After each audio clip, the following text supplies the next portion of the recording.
என்னன்னு பார்த்தீங்கன்னா, இன்றைக்கி ஒரு ஸ்டோரி எழுதியிருக்கோம். நைட் ஃபுல்லாக உட்காந்து யோசிச்சு எழுதினது. புத்திசாலி சிறுவன். ஊருக்குள் ஒரு சிறுவன் இருந்தான். அவன் பெயர் ராமு. அவன் தினமும் தனது அப்பாவை கூட்டிக் கொண்டு தான் பள்ளிக்கு செல்வான். அப்பாவுக்கு 2 நாட்கள் காய்ச்சலாக உள்ளது. ஆகையால் தனியாக பள்ளிக்கு செல்ல விரும்பினான் ராமு. அப்பா, நான் பள்ளிக்கு செல்கிறேன் என்று அப்பாவிடம் கூறினான்.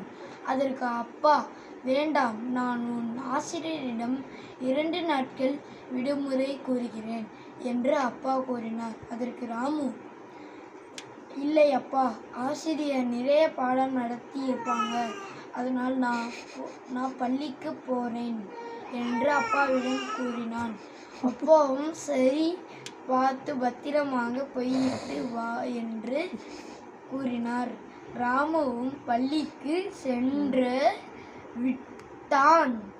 மாலை வீடு திரும்பும் போது தூரத்தில் இருந்து ராமுவை நோக்கியபடி வந்தார். நீங்கள் யார் என்று ராமு கேட்டான். அதற்கு அவர், நான் உன் அப்பாவின் நண்பன் தான், நீ என்னோடு வா, நான் உன்னை வீட்டில் விட்டு போகிறேன் என்று கூறினார். அதற்கு ராமு, சரி, உங்கள் பெயர் என்ன என கேட்டான். அவர், அதெல்லாம் உனக்கு எதுக்கு, வா என்று அழைத்தார்.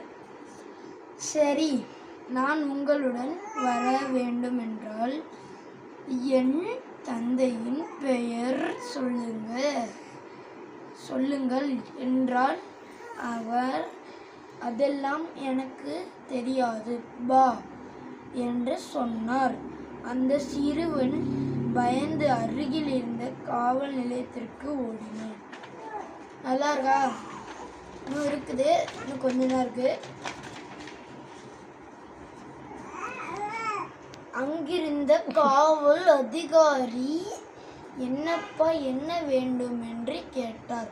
அதற்கு ராமு, யாரோ ஒருவர் என் அப்பா அழைத்து வர சொன்னதாக கூறி என்னை கூப்பிடுறார் என்று காவல் அதிகாரியிடம் கூறினான். அவர், சரி, பயப்படாதே, உன் தந்தையின் கைபேசி எண் சொல்லுப்பா, நான் உன் தந்தையை இங்கு வர சொல்கிறேன் என்று காவல் அதிகாரி கூறினார். ராமு தனது அப்பாவியின் கைபேசியின் எண்ணை